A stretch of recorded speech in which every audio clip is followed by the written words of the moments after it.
Hi, this is Nick with Park My Family Mazda, and today I'm going to show you how to add and edit favorites in the GPS of a 2014 Mazda 3. So from the home screen, you're going to go to your navigation. You're going to go to Favorites, and then you're going to go to Add/Edit Navigation Favorites.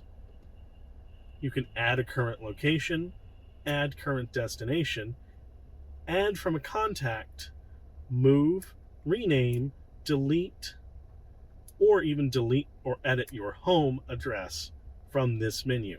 But this isn't the best way to add a favorite to your GPS.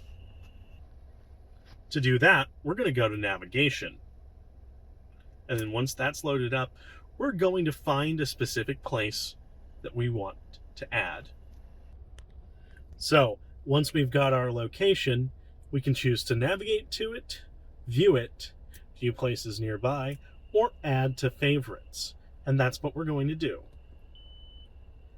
It will be saved into your favorites, and then once it's been saved, we can go back to our favorites, scroll down to the bottom where it will be, and we can always choose to navigate to that location from that menu.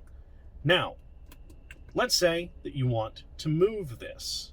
Well, to do that, you'll go to your navigation favorites and select Move. Then you'll select the one you want to move and select where you want to move it to. And now it'll be at the top of your list. Anyways, thanks for watching our video, and you can always contact me or our dealership if you need any help with your Mazda 3 2014.